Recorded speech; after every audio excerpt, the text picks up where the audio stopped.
एक छोटे से गांव में रहने वाला रमेश एक गरीब किसान का बेटा था।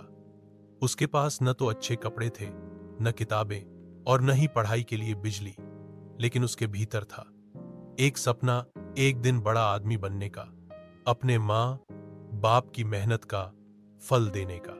हर दिन स्कूल तक 5 किलोमीटर पैदल चलकर जाना, खेतों में काम करना और रात को मिट्टी के दिए की रोशनी में पढ़ाई करना उसकी जिंदगी का हिस्सा था। लोग उसका मजाक उड़ाते, पर वह डिगा नहीं। एक दिन एक ऐसी घटना हुई जिसने उसकी पूरी जिंदगी बदल दी। उस दिन गांव के स्कूल में जिले के कलेक्टर साहब का दौरा था। रमेश अपने फटे पुराने कपड़ों में धूल से सने पैरों के साथ सबसे आगे बैठा था।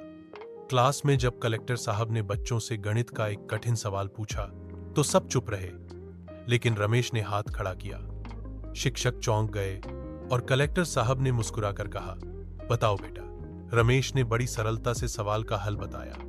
सब हैरान रह गए। कलेक्टर साहब को उसका आत्मविश्वास और समझ देखकर बहुत प्रभावित हुए।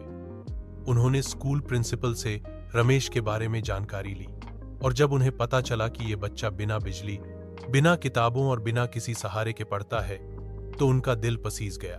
कलेक्टर साहब ने रमेश की पढ़ाई का पूरा खर्च अपने जिम्मे ले लिया। शहर के एक अच्छे स्कूल में उसका दाखिला करवाया गया और वहां उसे छात्रावास में रहने की सुविधा भी मिली। शुरुआत में रमेश को बहुत कठिनाई हुई। शहर की तेज रफ्तार, अंग्रेजी भाषा, नए दोस्त और आधुनिक तकनीक से वह अनजान था, लेकिन उसने हार नहीं मानी। दिन रात मेहनत करता रहा। गांव की मिट्टी और माता पिता की उम्मीदें उसके अंदर आग बनकर जल रही थी। सालों की कठिन मेहनत और लगन ने रंग लाया। रमेश ने आईआईटी की परीक्षा पास की। उसके गांव में जश्न का माहौल था। वही लोग जो कभी उसका मजाक उड़ाते थे, आज उसके पोस्टर अपने घरों पर लगा रहे थे। आखिरकार रमेश एक सफल इंजीनियर बना और फिर भारत लौटकर अपने गांव में एक स्कूल खोला, जहां हर गरीब बच्चे को मुफ्त शिक्षा, किताबें और एक सपना देखने की आजादी मिली।